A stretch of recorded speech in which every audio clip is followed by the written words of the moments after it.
दोनों comfort zone की तरफ बढ़ रहे होते हैं कि तभी रास्ते में उन्हें उसी नरभक्षी कबीले का एक और आदमी मिलता है।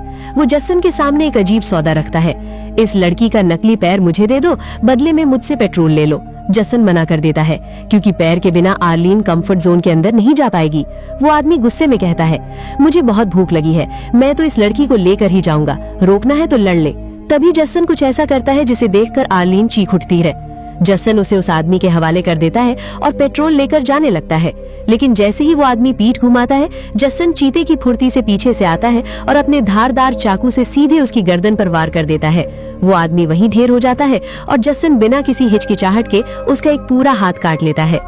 तभी रेगिस्तान का मिजाज बदलता है और एक भयानक रेतिकाल तूफान सैंडस्टॉर्म उनकी तरफ बढ़ने लगता है। मजबूरी में दोनों एक छोटा सा तंबू लगाते हैं और तूफान के थमने का इंतजार करने लगते हैं। देखते ही देखते चारों तरफ घना अंधेरा छा जाता है और वे वहीं रात गुजारने का फैसला करते हैं। यहाँ जसन उसी मरे हुए आदमी के कटे हाथ को आग पर भूनता है और मजे से खाने लगता है। वो उस पके हुए इंसानी मांस का एक टुकड़ा आर्लीन की तरफ भी बढ़ाता है। भूख से बेहाल और खौफ के साए में जी रही आर्लीन को ना चाहते हुए भी उस खौफनाक डिनर को स्वीकार करना पड़ता है।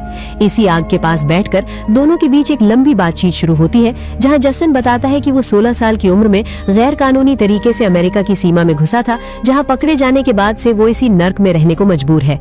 अब आर्लीन भी अपने दिल का बोझ हल्का करती है। वो बताती है कि वो पहले नेशनल सिक्योरिटी एजेंसी में काम करती थी, लेकिन उसे दुश्मन देश के एक जासूस से प्यार हो गया। प्यार में अंधी होकर उसने देश की कुछ बेहद गोपनीय सीक्रेट इन्फॉर्मेशन उसे दे दी, और जब अमेरिका को इस गद्दारी का पता चला तो उसे सजा के तौर पर इस बैड बैच के रेगिस्तान में हमेशा के लिए फेंक दिया गया।